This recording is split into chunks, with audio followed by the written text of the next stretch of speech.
Well, thank you for coming. I'm Jerry Wasserman. I want to welcome you to the second presentation of our live online socially distanced UBC Senior Scholars Series for 2020. Let me first acknowledge that this event is taking place on the unceded ancestral territory of the Musqueam, Squamish, and Tsleil-Waututh Nations, to whom we're grateful. The Senior Scholars Series is an initiative of the Association of Professors Emeriti, now the UBC Emeritus College. It's been run in conjunction with Green College since 2011.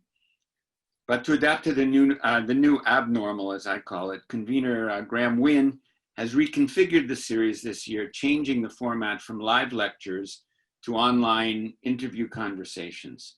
I'll be the interviewer for all 6 talks this fall and winter, all on Thursdays at 5 p.m. Tonight, Nancy Gallini will be followed by Kay Teschke on November 26th. And you can find all the details on Green College and Emeritus College websites. Our format is to have a 40 or 45-minute conversation followed by a Q&A.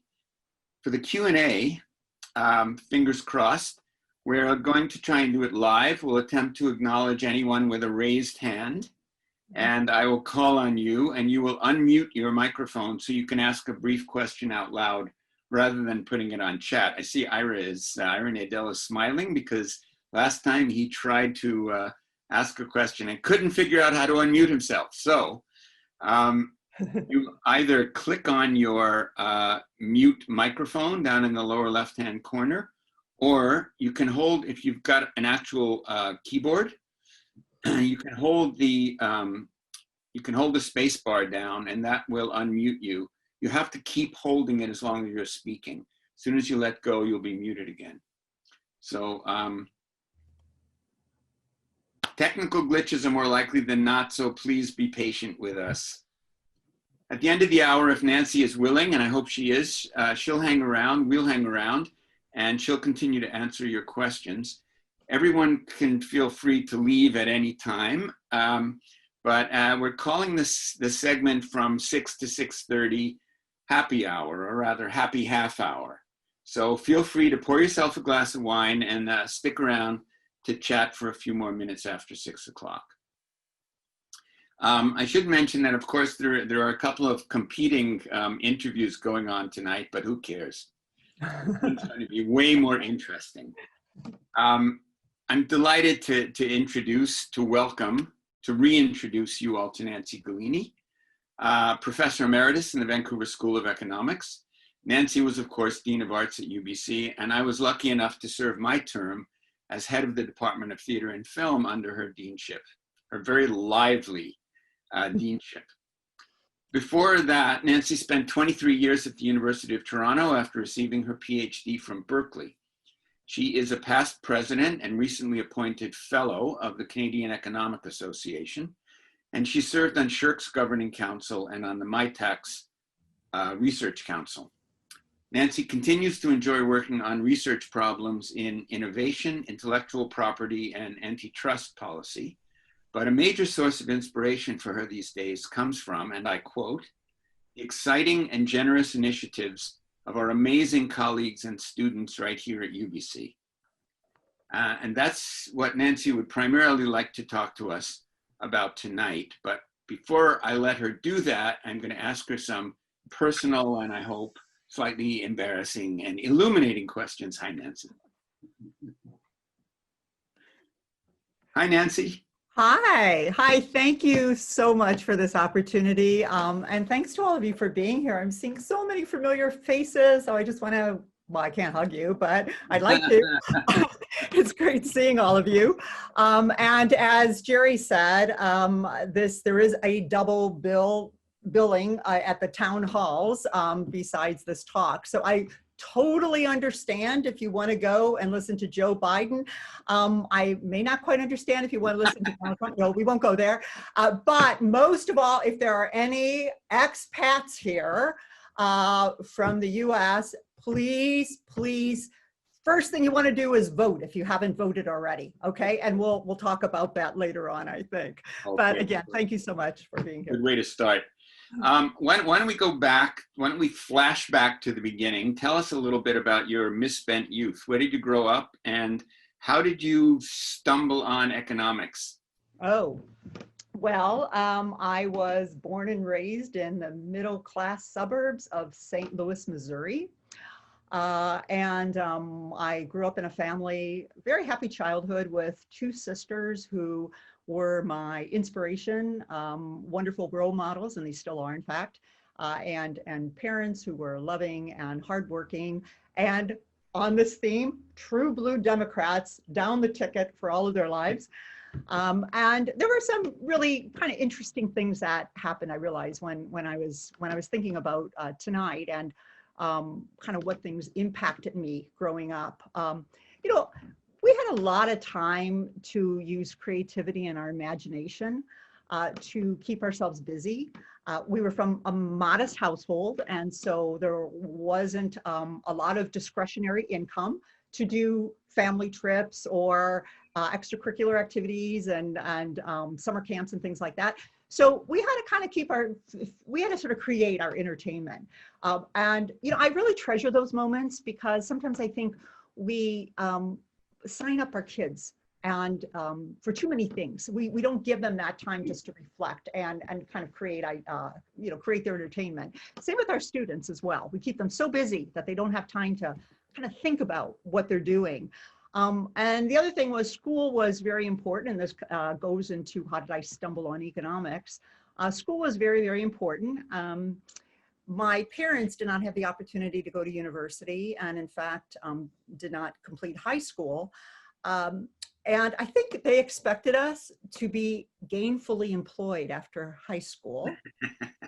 But at the same time, they created a home environment that just made us love school. For example, my mother made school the top priority. She said, you know, as long as you girls are studying, then you do not have to help with the housework. So needless to say, we worked very hard. Yeah. And she used to really like talk with such fondness about the education experience that she had, which was truly wonderful.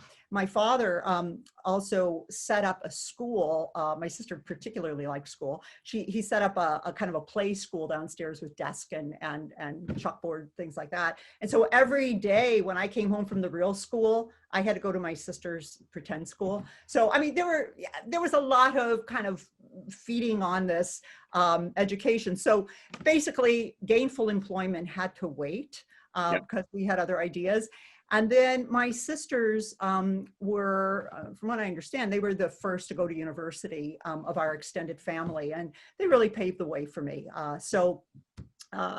They, you know, kind of set the stage, explained to our parents that more schooling was important, and eventually we would be making some income. And I went to the University of Missouri at Columbia and majored in math. Discovered economics in my last semester, actually, and the rest is history. Although there's a bit of a story as to how I stumbled on economics. Well, why don't you tell that story? Okay. I guess that was really your question, wasn't it? Your background of, this is a part of Point Grey that I don't think I've ever been in, the canals and the French-looking buildings behind you. Oh, yes. Yeah. Well, that will be, do I do anything other than economics? And right. We'll yes. Get to that. We'll get to that. Right. So it's a great trip that I'll have to tell you all about. So anyway, I think, which is true for most of us, there was a teacher who inspired us. Yeah. And mine was Dr. John Kuhlman at the University of Missouri at Columbia. He was this amazing man, and I think he's still alive at the age of 95.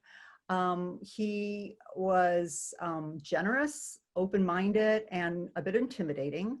And he hired me as an RA when I was a math undergraduate to work on an antitrust case that I think was price fixing of water meters. And I gotta tell you, this was really exciting.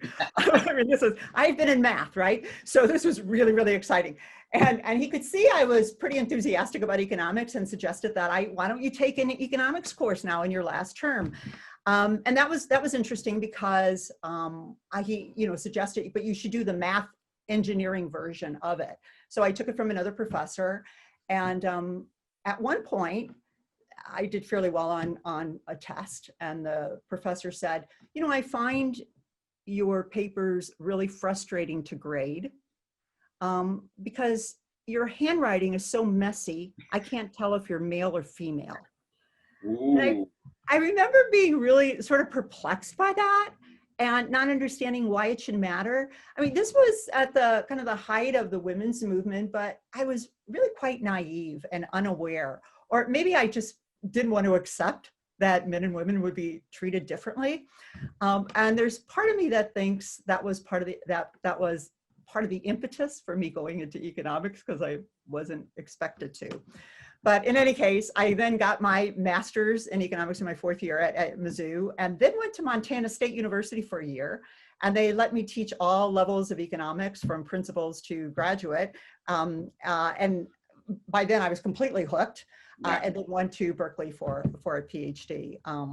So as you can kind of hear, I wasn't terribly organized in my academic planning as many of our students are. I followed a very simple rule. You sort of go with the opportunities as they arise, you stay flexible, and you try to jump outside of your comfort zone as often as you can. I think those are excellent rules to live by. So at Berkeley is where you met Ralph, right? Your husband, Ralph Winter, teacher at Souder, two economists in the same field. What's that been like? Well, I'm going to have to make sure I say really nice things, because there are people here who know Ralph. No, of course I'm going to say nice things about him. Yeah, he was a PhD student in economics at Berkeley. And actually there are a fair number of couples in economics. Oh, really? Yeah, I don't think anybody else. Is that like a particular economic law? Well, it's not too many other people want to get near us because they're afraid they're going to die of boredom. Something like that. I don't know. But it is actually tricky. There are benefits. There are positives and negatives. The positives are that when you're working 24/7, you understand that, and you're supportive of each other. This was, but I think that's more about being married to an academic than someone in economics. Ralph and I have actually written papers together. Some of my favorite papers are with Ralph, and that we decided not to do anymore. It was a bit dangerous. You have to be very careful, because even though we love economics, you don't want to make it your entire life. And I have to admit, I wasn't as good as Ralph was at containing myself and talking about it. But you do have to be careful, both personally, that it doesn't consume your life, and also professionally. Not only were we in the same discipline, but we were also in the same area of industrial organization. Oh, yeah. And it's important to distinguish yourself professionally, especially when you're a woman in a male-dominated discipline. So so that was it was good. And and now I think he finds me much more interesting now that I've retired. Okay, now speaking of being a woman in economics, you taught for a long time at U of T, and for a while there, you were in a very small minority within the department, were you not, as a woman? Yeah, when I arrived at U of T, I was the third woman to be hired. I think the department was something like 60 or 70. It was very large, at the 3 campuses of St. George, Arendelle, and Scarborough. The other 2 women, one was away, I think, on health leave, and another was away on sabbatical. So I was the only one. And it was interesting because seminar speakers would come and say, so how do you feel being the only woman in the department? And again, I'd been in a sort of genderless environment before that, having been raised with sisters, and also Berkeley was very much, everybody was the same. And I became kind of more aware of that. And at that point, it was interesting, because I just realized that my colleagues, who were wonderful colleagues, and being at Toronto was absolutely fantastic, but they just hadn't been around women that much. And so then we hired a couple of other people, Carolyn Pitchick, Martha Wooders, and Myrna Wooders, who were really dynamos. I was very shy and quiet and kind of, but these two women who were very powerful and spoke their minds, they came along, and it was fabulous to be in that environment. And there was a real learning going on, I think, with the men and the women, or the men kind of adjusting to this and recognizing that they were liberated too, having women around, because they cared about things like, you know, childcare and stuff like that. Same with the graduate students. So it was a really interesting experience to go through with great colleagues. Can you give us the short version of why you came to UBC to be a dean and why you shifted into admin from teaching research? Although you've never stopped being a teacher or a researcher. Well, it was hard to do research while I was dean, I will tell you that. It was not my plan to become a dean. I remember being on a committee that was choosing the next chair. We called them chairs instead of heads at Toronto.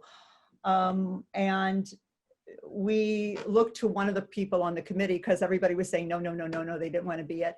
And then we looked to one of the members of the committee and said, "You'd be great, Gordon." And then he looked to me afterwards and he said, "Your day's going to come too." So he made me the graduate director. After that, I became the head. Again, it was a very interesting, challenging time because there were budget cuts. We had a fantastic president, Rob Pritchard, who wanted to, you know, put U of T back on the map during some really hard budgetary times. Seems like I was always hit with hard budgetary times. And so I was fine. I was really looking forward after that to going back and being a teacher researcher again. But then I got called by the headhunter at UBC. And actually that's the second time. And I almost didn't tell Ralph because he's from BC. And as everybody knows, British Columbia has a magnet that brings her sons and daughters back home. It was his dream. I mean, he would kind of talk about it in his sleep. If only we could get back to British Columbia. And so I almost didn't tell him, but I did eventually. And I knew parts of UBC. Of course, I knew about its strong reputation in economics, the crown jewel of Canada, the Museum of Anthropology. I also knew that UBC had an incredible president, Martha Piper. She was very, very exciting. And so I thought, well, what the heck, I'll interview. I came out and I was blown away. I was blown away by the intellectual breadth and diversity of the Faculty of Arts. And Jerry, you'll be happy to know that I think what tugged at my heartstrings the most were the creative and performing arts. We didn't have that in the Faculty of Arts and Science at U of T. It was sort of separate. But just the others, I mean, all of it, the humanities, the social sciences, the professional schools, the Museum of Anthropology Partnership of Peoples Project, the Belkin Gallery. I mean, it was really a phenomenal experience. And so I was fortunate. Well, I'm sure that we could spend an entire evening listening to you tell stories about your time as dean, but I know that what you really want to talk about is the 3 years since you retired from UBC and how UBC has given you these projects in your retirement that have really enriched it. I'd love to do that. And I would like to talk about these adventures in retirement, but really the purpose of sharing this with you is to celebrate, as Jerry said earlier, celebrate the faculty and students who have started some really amazing initiatives at UBC. And I'm doing this because I'm hoping then during the happy hour, you will share some of the initiatives you're doing because frankly, even though I'm signed up for about 5 or 6 things right now, I'm always looking for more. So I'd be thrilled to hear about what you're doing. But these are also initiatives that I knew about as dean or as an economist in the Vancouver School of Economics, but I didn't have time to get involved. So I put them on the back burner to retirement. And so Jerry, if you can you just share that one slide with the 3 initiatives? Because I'm going to speak in acronyms. Do you know how to do that? Share I'm going to share. Yeah, there we go. there. Okay, now it's going to be a little, oh, I think you can see them all. So the three I want to talk about, and I hope they're of interest to you. And if they are of interest, please get in touch with me. I'd love to get you in contact with those involved. The first is the Neglected Global Disease Initiative. I'm going to refer to that as NGDI, okay, because it's all going to be acronyms after this. So that's why I'm showing this now. Then I'm going to move into the Creative Destruction Lab, and those two are connected. And then I'll refer to that as the CDL. And then the third is the World University Service of Canada. And that's going to be, I'm going to refer to that as WUSC. So NGDI, CDL, and WUSC. All right. Okay, so you can take it off after they've seen it. Okay, so the first one is the NGDI, the Neglected Global Disease Initiative. But before telling you about it, I'm going to say what it grew out of. The NGDI grew out of an agreement that Stephen Toop, many of you may remember this, that he signed over 10 years ago. And that agreement was called the Global Access Initiative.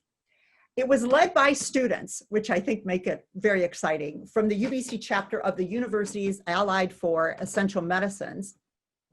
And what it did was it committed UBC to develop a strategy that would make medical devices and drugs available globally to developing countries at a reasonable price or possibly even free. And this was true most, in particular, of publicly funded research at UBC.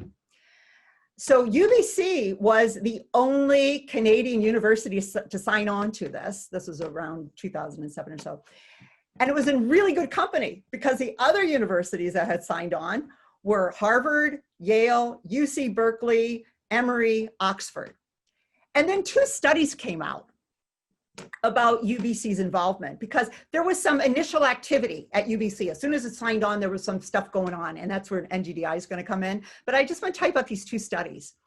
In 2014, there was a study that ranked UBC at the top among 55 universities in two dimensions, in having global health innovations and in providing a framework for global access of those innovations to developing countries. And then there was this report card that came out. It was called the Global Access Report Card. And of all the North American universities, UBC was the only one to get an A. A few got A minuses, but we got the A. Oxford got an A plus, but there you go. And then there was a study that came out in 2018, which took a deeper dive into what this meant. Why was, UBC and all these other universities doing so well? And they realized that, they're actually, while there are a lot of faculty members, and if there are any scientists here, and social scientists, humanists, working in this area, you'll know there are tons of faculty and students who are working in developing countries with their innovations. But in terms of this actual global access principle, there weren't that many that came under that global access principle. And what they found, and I'll quote from this study, there remains, a quote, there remains an overall lack of guidance regarding successful implementation of social responsible intellectual property and licensing practices, unquote. So in other words, these high marks for UBC's global access policy were actually indicating potential rather than actual implementation. This is where NGDI comes in. So the Neglected Global Disease Initiative was created around the same time by a scientist and someone in pharmacy, Jerry Wasserman from pharmacy and Bob Hancock in science. And the high marks that UBC received goes back to a lot of their initiatives at the beginning. For example, there was a drug for the parasite leishmaniasis that was going to be implemented in India. And that's what got all the press.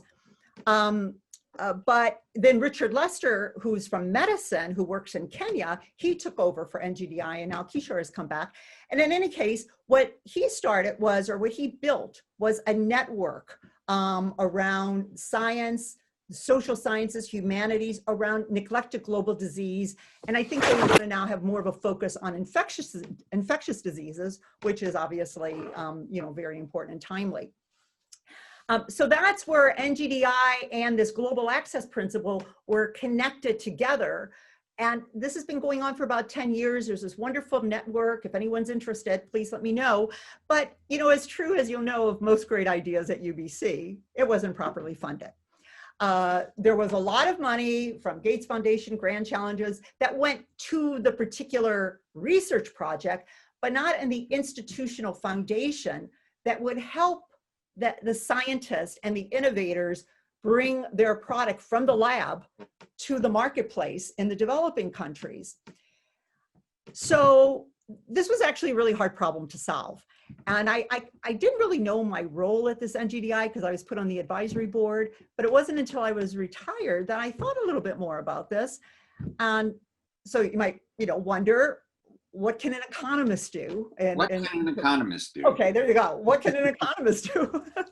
And, you know, I actually sat there wondering, what am I doing here? What can I contribute to these microbiologists and these people in, you know, public health? It's not even my area of research, but this IP angle, this intellectual property angle was, I think, very important, because it occurred to me that one of the challenges that faculty, scientists, and innovators face in universities is that, you know, they develop something, but they're not going to produce it.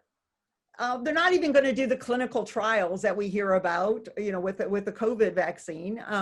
You know, they're going to partner with a private sector, a pharmaceutical company, for example. And so they're going to go and say, hey, we belong to this global access principle where we want to give our drug free to developing countries. Will you guys sign on? And they just might not be that excited about the idea, right? So there's a really interesting question here of, how do you write licensing contracts that will be true to the global access principle, but also provide incentives for the private sector to partner? And so then I thought, well, you know, rather than trying to guess what the issues were, I'll interview some scientists. And so I interviewed quite a few scientists who were involved with the NGDI, who had been working in developing countries. And it turned out they had a lot of challenges.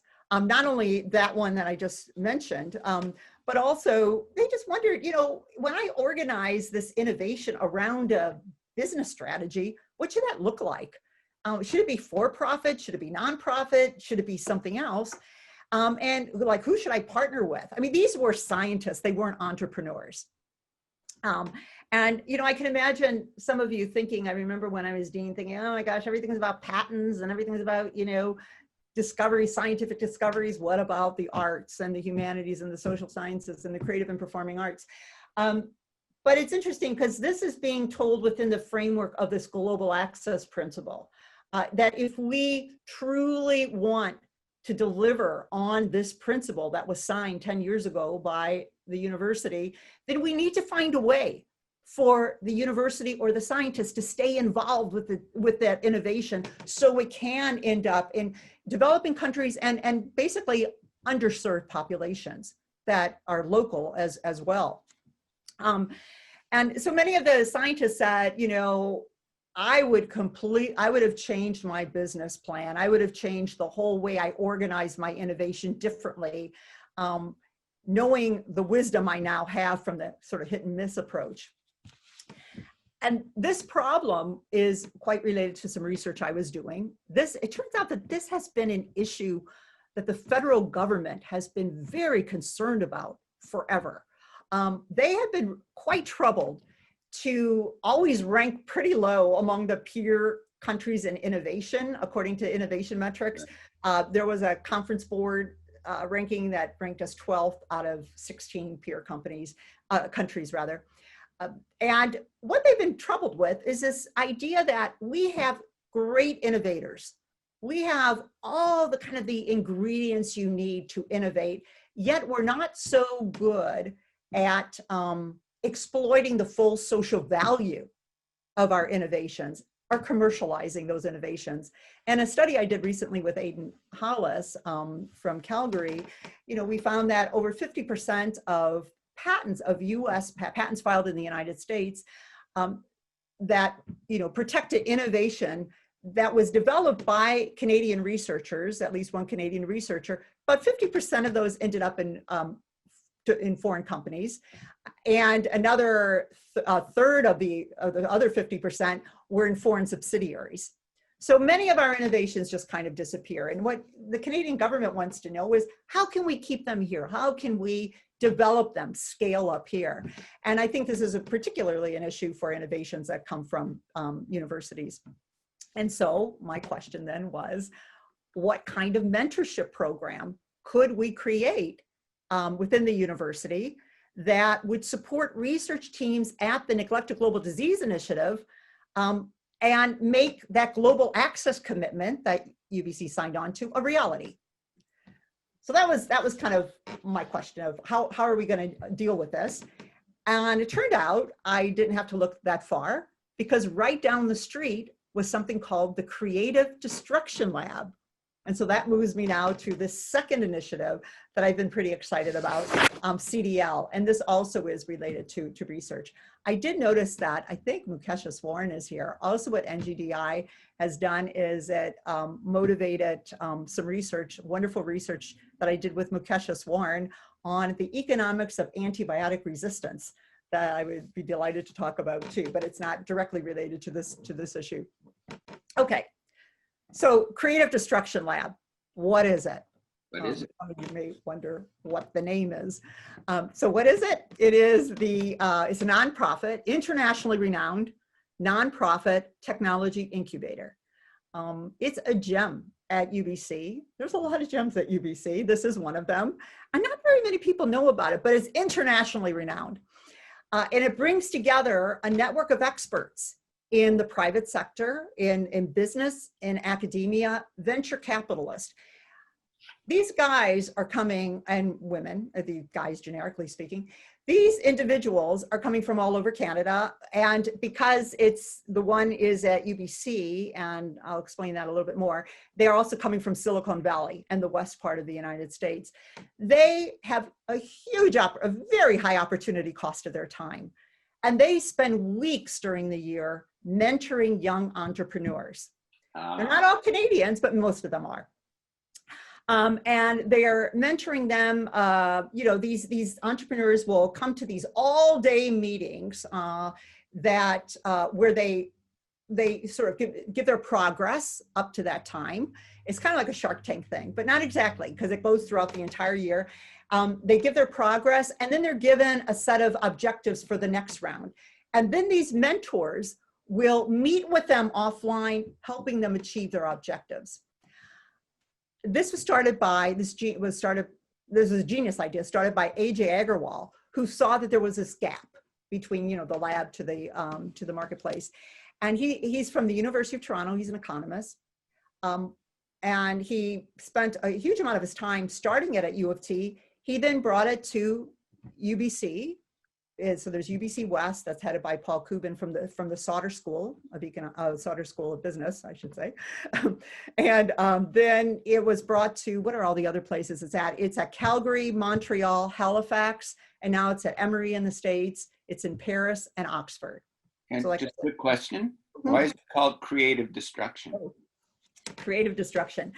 Creative Destruction goes back to Joseph Schumpeter in his 1942 book, which is Capitalism, Socialism, and Democracy. And it's a process. He was describing the innovation process by which new products and processes displace old products, make them outdated. So it's this constant competition, and things are being destroyed while new ones are coming online. And he says it's an essential feature of capitalism, for good or bad, but it's what we see out there. So this was used. How did you get involved with CDL? Well, when I was doing this NGDI thing, I thought, well, I've heard about this Creative Destruction Lab, and it's right in my area, because it's all about, part of it is about intellectual property, industrial organization, and related to that research I'd been doing. So I thought I should go to one. And so actually Ralph, being in Sauder, I said, get me an invitation. And so, and I know AJ Agarwal, who started this in Toronto, because he's in my area of research. I was absolutely blown away. There were hundreds of people in this room. All the venture capitalists were in the middle because they were the ones who got to talk. The academics were sort of on the outside. And there were all these people who were just so engaged in helping young entrepreneurs. Okay, but why am I excited about this? Because this summer, I formally got involved because they wanted to do something to help the COVID situation. So they created a summer intense program called COVID Rapid Recovery. I was one of the mentors with, I work academically on intellectual property. There were real IP lawyers there who knew how to write the contracts, and they started to explain to me like how intellectual property works. And I say, actually, I kind of know about that, but I don't know how to write the contract. It was fascinating. There were venture capitalists. There were these brilliant people who had been physicians who were doing high impact investments, who they were just absolutely brilliant, who were helping these entrepreneurs and on innovations that were things like rapid tests for COVID that were coming. I can't go into detail because some of it is kind of confidential, but all the universities were being covered, including some people in the US. There were rapid tests for COVID. There were very creative PPE intubation things like intubation chambers that would protect the essential workers. There were hyper flexible structures that could suddenly be put together into field hospitals or testing stations. I mean, these were amazing inventions, and you had these generous people helping them move them forward. Well, I saw the CDL as a blueprint for maybe helping the scientists who were interested in fulfilling the global access principle with Neglected Global Disease Initiative. So there's the connection there. However, I think there's a twist, and I'd be really interested to hear what people think about this. I would think that scientists at UBC who would be interested in NGDI, and I hope everybody knows that NGDI is now the Neglected Global Disease Initiative, I would think that they would maybe not want to organize their innovation around a business structure that had profits as the bottom line. Yeah. Those were most of the ventures that came through CDL.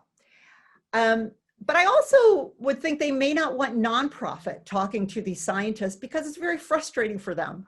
They have to depend on philanthropy, grants to get the money to do what they want to do. So there is another kind of business structure that has arisen these days. It's been around for a while, but it's not completely understood, fully understood. It's the social enterprise organization. And what it is something with a dual purpose, a dual objective, both profits and social objective. So you use the market to sell things for economic sustainability, but the money then is going into a social bottom line. This kind of organization has become extremely popular among young entrepreneurs who want to save the world, who really want to do high impact work, whether it be on climate, on health, on poverty, on economic equality.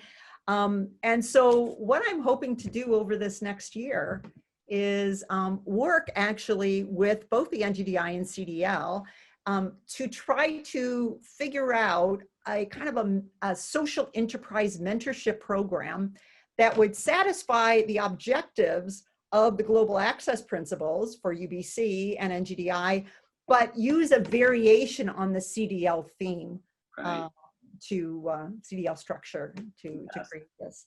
I know we only have about 10 minutes more about the one project that I know you're actually most excited about.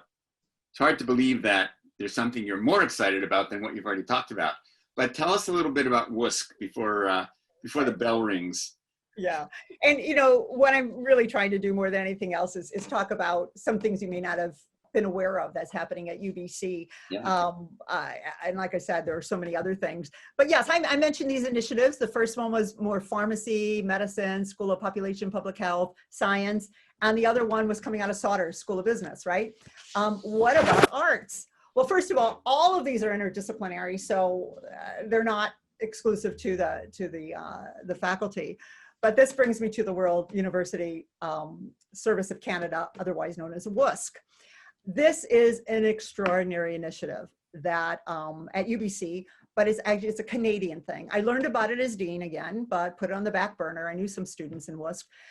It's a nonprofit organization that has this program called the Student Refugee Program. I'm really interested to know if others have heard about this at maybe a question. It's one of a kind in the world. And it's for refugee students. And what it does is it combines resettlement with placement of the students in higher education. So students apply to this program. It's very competitive, so it's not that big, but they apply in partnership with the UNHCR.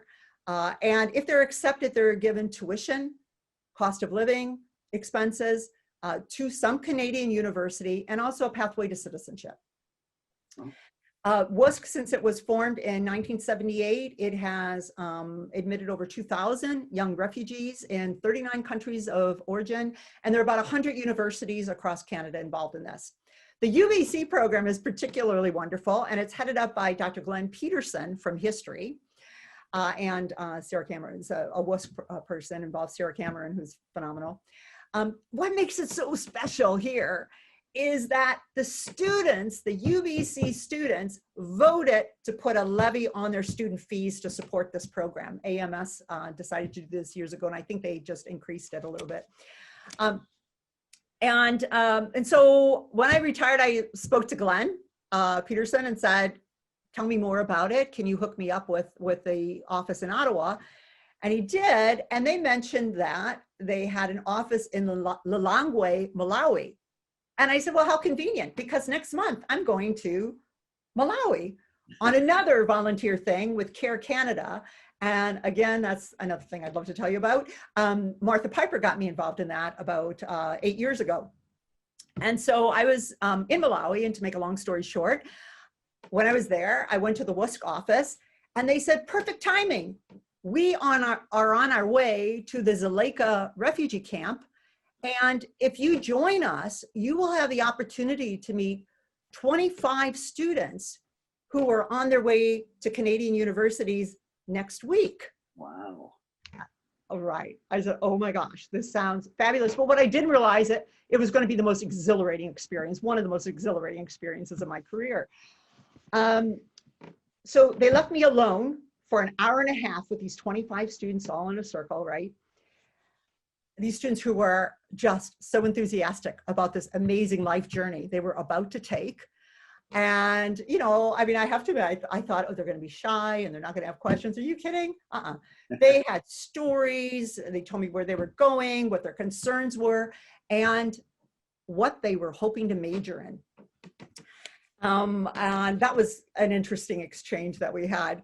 But one of the students, Tamasha, I basically told them, no, they don't necessarily want to go into economics and business like they all thought they wanted to. But in any case, one of the students, Tamasha, she raises her hand and she said, so tell me why UBC is the best place to go to. And okay, there are 2 students who just said they were going to UBC. I really can't answer that. So I said, look, at every Canadian university is fantastic. But when you arrive in Vancouver, look me up and we'll have a coffee and I'll go into more detail. So a month later, I'm walking into the bookstore and I hear someone yell from across the way, Dr. Gallini. And I look and I think, no, that cannot be Tamasha. Of course it was. I have no idea how she recognized me because I was really, really grubby when I was in Malawi. But in any case, she talked to me. She was excited. She was a UBC student. And we've been friends ever since. Like all the WUSC students I have met, she is remarkable. She's directed, she's independent. And these students are incredibly grateful. One of the staff was asked at one point, so what is the metric that you would use to determine if WUSC has been a successful program? And she said, well, if the students graduate and they're happy. And a student said, you know, with all due respect, I disagree. the WUSC program will be successful when the students give back to their communities. I thought that was a really, touching answer. But anyway, prior to COVID, I had the WUSC students over for an end of the year party. I've actually had a couple. So about the total number of WUSC students at UBC is around between 30 and 40, I think. And so about 30 students showed up and staff members and so on. And I wish you could have experienced the tremendous energy and support and friendship among these students across countries and continents.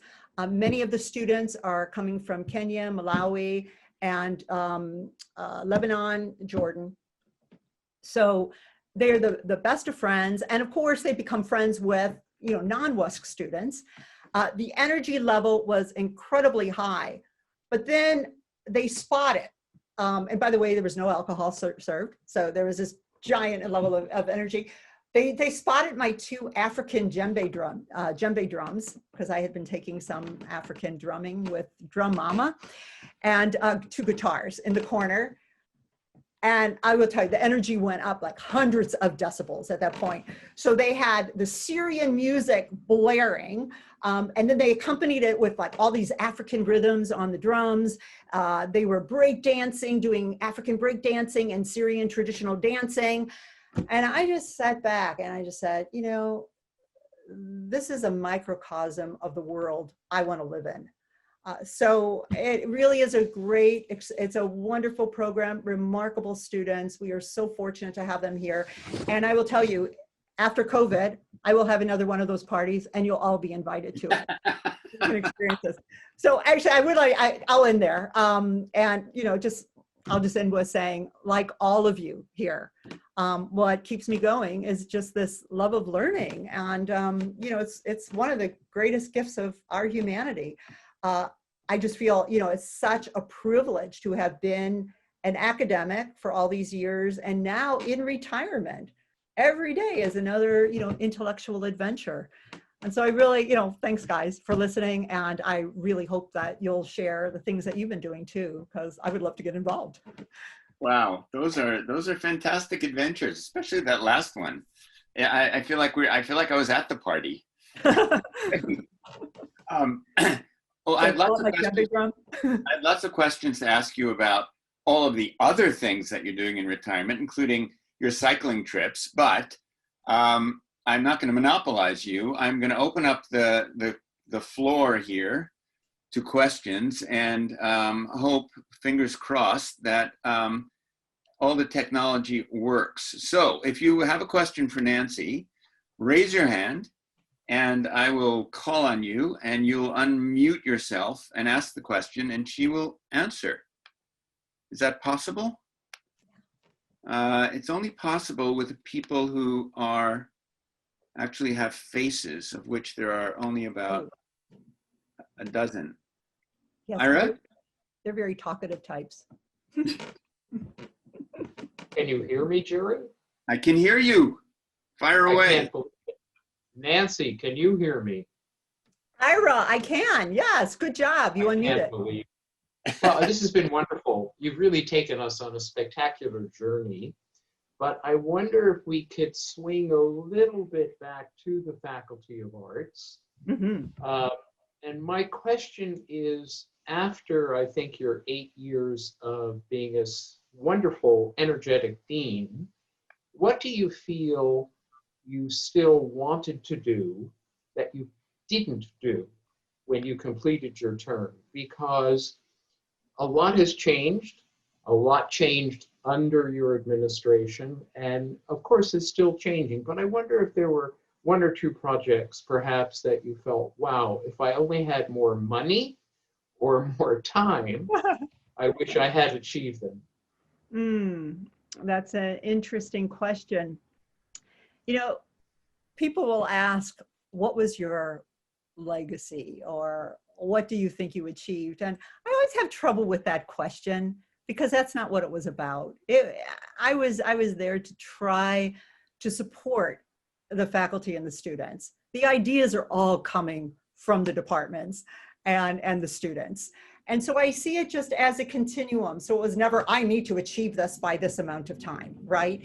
At the time, you know, the faculty was quite centralized, and that was something, you know, we tried to do, was decentralize it a little bit more and have transparency in the budget so everybody knew what the other departments were getting and how you could use it to be more flexible and come up with creative ideas yourself.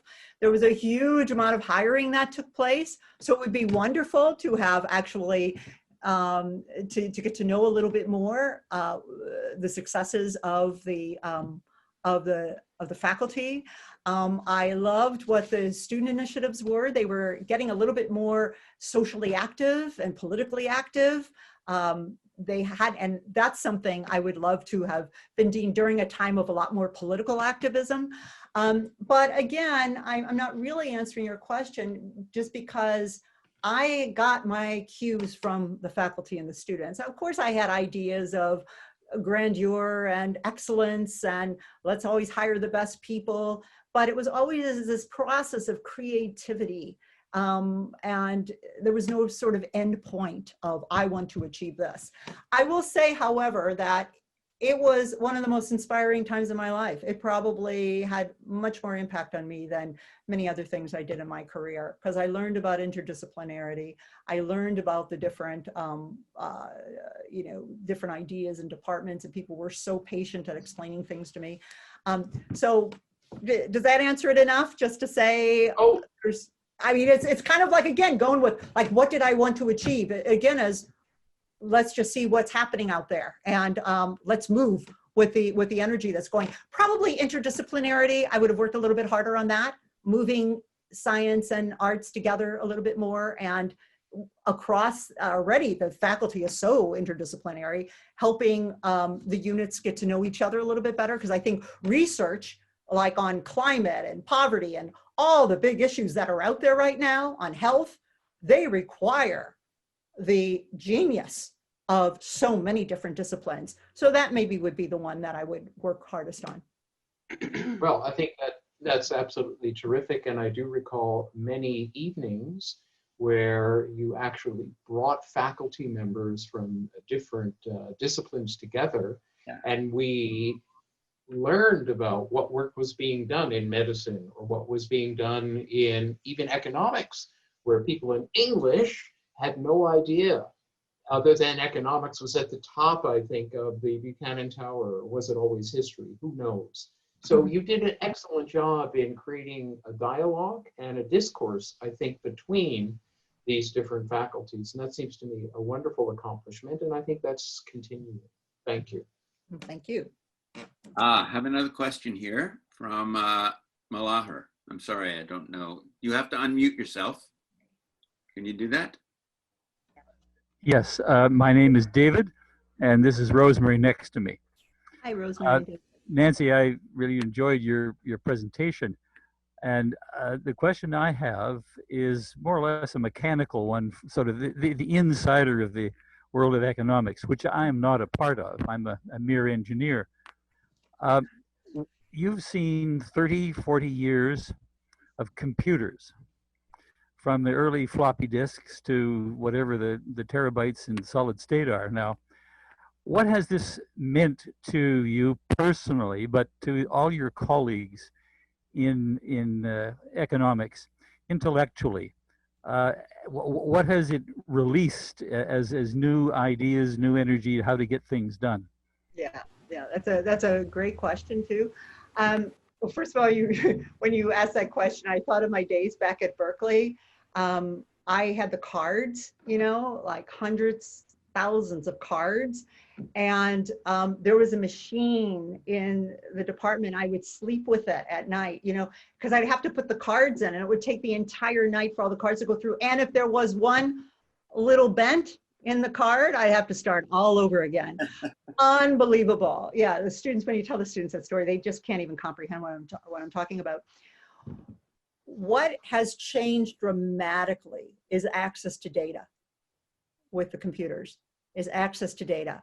So and this is where, going back to Ira's thing, or Jerry, what you said about doing research, it was pretty difficult after after the deanship to get back into the whole research thing, because I tended to do more theoretical research. It was applied theory. So in industrial organization and the theory of the firm, it would be, you look out the window and say, I wonder why it is that there are gas stations in all the corners. What's the story behind that? Or I wonder what would happen with this particular tax policy. And we'd say, if we had data, this is the hypothesis that we would test, if we had data. Well, from the time I started being dean to the time I finished 8 years later, we had the data because of the computer abilities. So there was these massive data sets. And now, and so what happened was the whole discipline shifted to being much more empirical than theoretical. So those industrial organization questions I asked were all about finding a really new data set and testing all those different hypotheses. So in a sense, we had swung too far over to theory, and then it went too far over to empirical, and now it's in the middle, where there's this fabulous research being done that combines, the theory where you develop hypotheses and you actually use some really interesting data sets to test them. That's I think it's the biggest difference, and it really has moved the profession or the discipline forward. Thank you. Sorry, thank you very much. I should just say that those of you who don't have your cameras on, I can't actually call on you because I can't see you raise your hand. So if you'd prefer not to be seen, but you do want to ask Nancy a question, put it on chat, and I'll access those questions through the chat function. Oh, I see a hand there. Professor Blom. Hello, Yost, how are you? Good to see you. Oh, you're not, you have to unmute yourself. Oh. Sorry, I'm good, Nancy. How are you? Good, great to see you. Very, very much enjoyed your talk. Thank you. How do you think, you've been in sort of university administration for a good long time. How do you think the job of the administrator has evolved, if at all, over those years? Have you sort of got an impression? It may differ very much depending on where in the system you are, but have you got any sort of impression of that? How it evolved from over the 8 years that I was, or? Yeah, well, or over a longer stretch, the challenges for administrators and what they have to end up doing.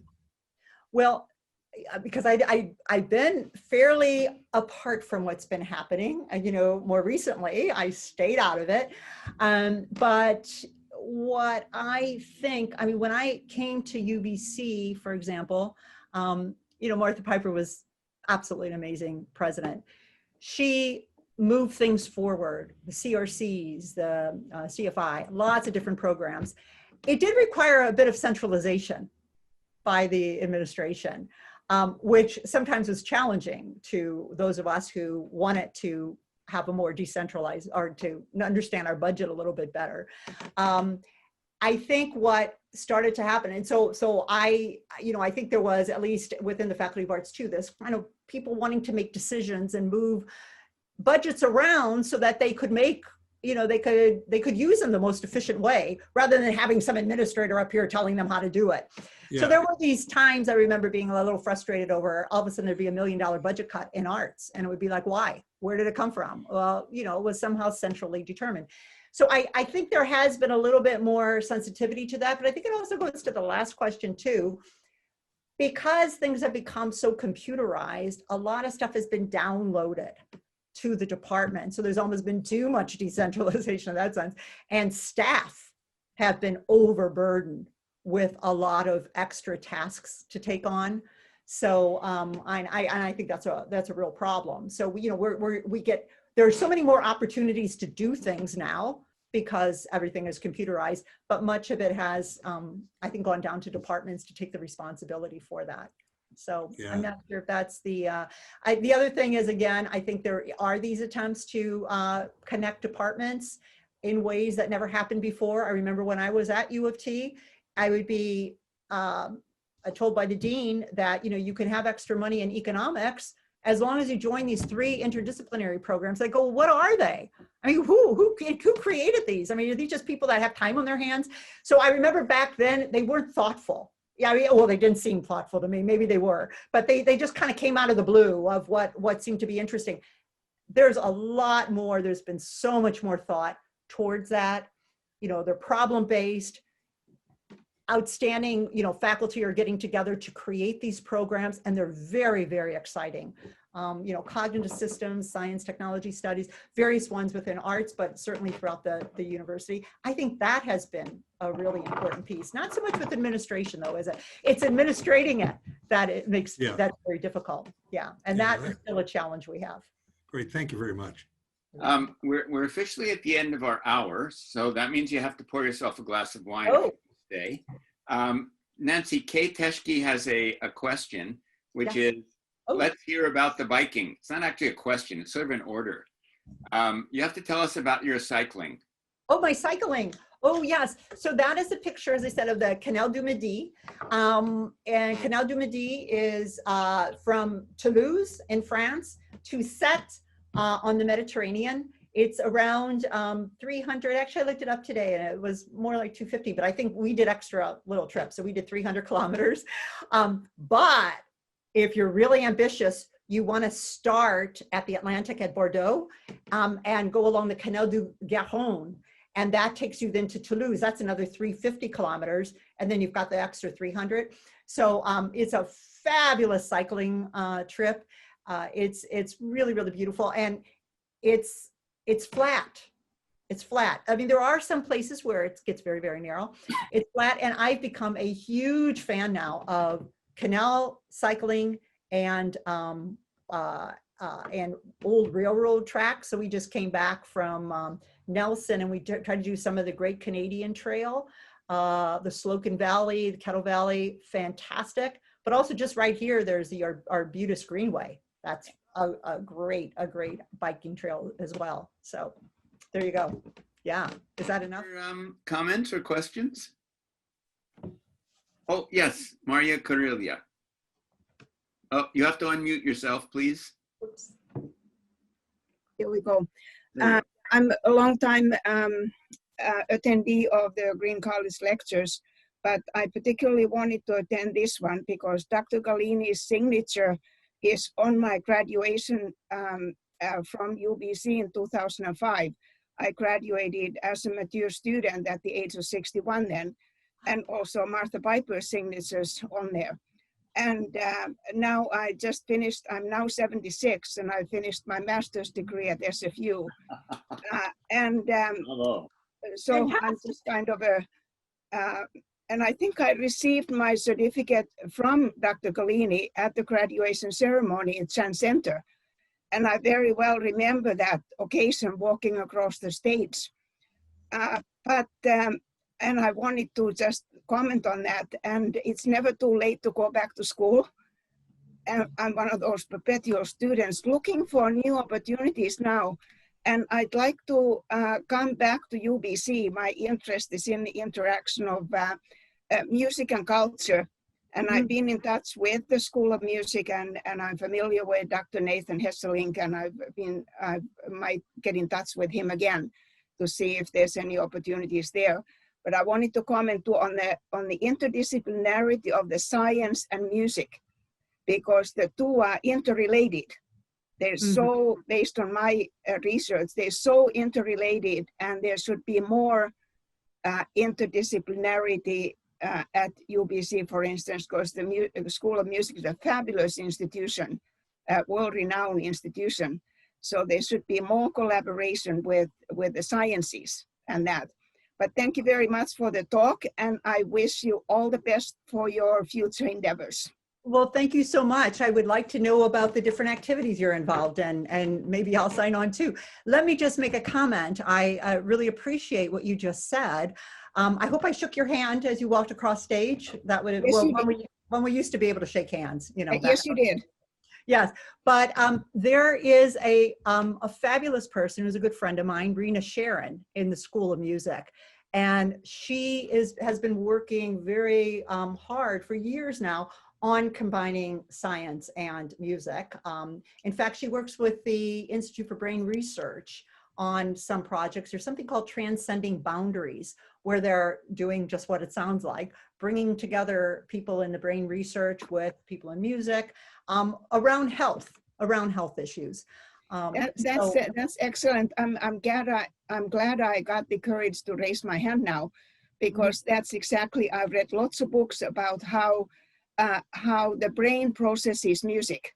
And that's a huge interest of mine. And I'm actually familiar with the name Rina Sharon. There used to be some program, summer institute for art music. Right, VZ. Right, VZ. And I've gone to some of those performances. Yes, a few years ago. Really quite remarkable. So have you read the book, Your Brain on Music by Daniel Levitin, I think is his name? Yes, I have. And he's got another book called The World in 6 Songs. Yeah. Which is also a fabulous book. Yes, absolutely. Well, thank you for that. That's great. Yeah, so thank you very much. And I wish you all the best for the future. And same to you. Thank you. All right, feels like we're winding down here. Winding down. Well, anybody want to get last question in or comment? If not, I'm going to say thank you again and good night on behalf of Green College and the UBC Emeritus College. I would remind you that November 26th, we will be having a conversation with Kay Teschke. And soon, I assume, we'll hear who the interviewees will be for the winter term. Be safe. Well, I have a question here, or a thanks from Barbara May Bernhardt to everyone. Thank you for your energy and vision. It's actually to Nancy. A great session. I have to agree. Nancy, thank you for your energy and vision. A great session. Good night, everyone. Thank you so very much, everyone, for coming out. Wonderful to see you again. Bye. Be safe.